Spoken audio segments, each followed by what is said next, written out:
Hey, salut, c'est Goudrel. Je suis à Val-des-Monts, Québec. Je suis venu ici, là, il y a quelques semaines de ça, là. Là, aujourd'hui, ben, je suis venu partir de l'évaporateur, là. C'est une 1848, une Danielle Demers.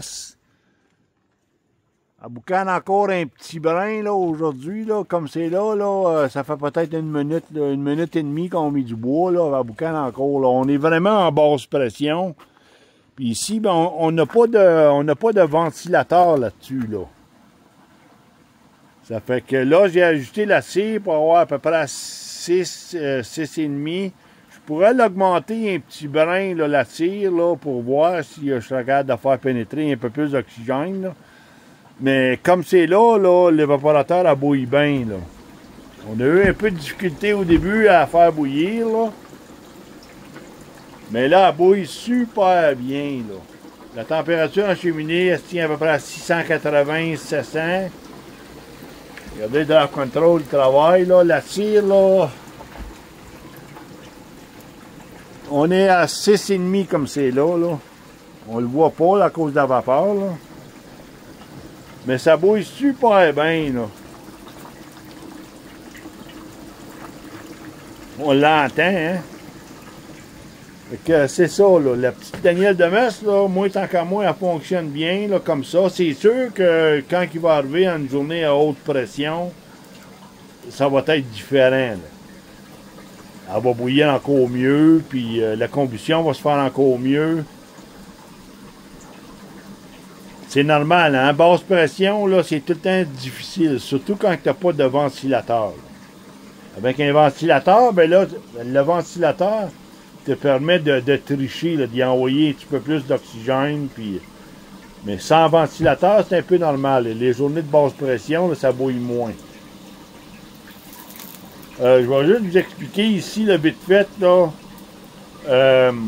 la façon dont il doit s'y prendre, là, pour sortir du sirop, là, ici, là.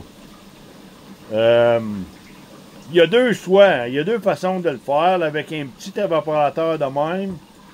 Ben, c'est soit que tu coules ici pour sortir ton sirop déjà fait ici, là, dedans des filtres, là, et puis d'embouteiller à mesure, tu sais, là. Mais la meilleure des façons, c'est vraiment d'accumuler ton sirop, là. Mettons, tu as un sirotier, là, avec un pré-filtre. Tu accumules ton sirop dedans ton sirotier jusqu'à temps que tu n'ailles, mettons, là, pour un 2-3 gallons. Là, après ça, ben, tu finis sur un brûleur au propane. Ça, c'est une façon de faire. Mais tu peux sortir ton sirop directement ici. C'est juste que c'est un petit peu plus long. C'est un petit peu plus long à faire, mais ça se fait, là. Tu peux sortir du sirop ici, là. Il s'agit juste, là, dans le fond, là, avoir le thermomètre à sirop là, et puis de couler tranquillement, là, en petites batches, là, puis d'ajuster ton sirop, là, une fois que tu l'as ramassé, là, tu peux l'ajuster, là, tu sais, là, pour l'emmener sur la coche. Mais ça se fait bien, là, ça se fait, là. Fait que c'est un ou l'autre, hein. C'est soit que tu l'accumules, ou que tu le sortes à mesure pour avoir du sirop embouteillé, là, à partir d'ici, là. Là, on doit probablement manquer de bois, là. Je vois qu'elle bouille moins, là. On va vérifier, voir comment est-ce qu'il y a le bois dedans, là. Il n'y a plus grand-chose là-dedans, là. Il n'y a plus grand-chose là-dedans. On a assez d'eau, là. Mais dis donc une coupe de morceaux de bois dedans, là, on va la partir à bouillir. Elle ne bouille plus dans la panoplie, ben, là.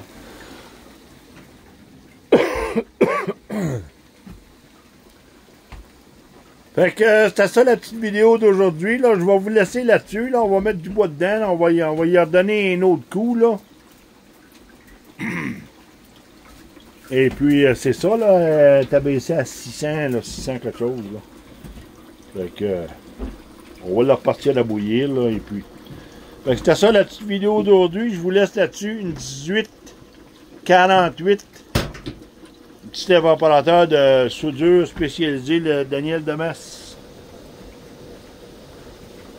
Il bouille super bien. Je vous laisse là-dessus. Salutations.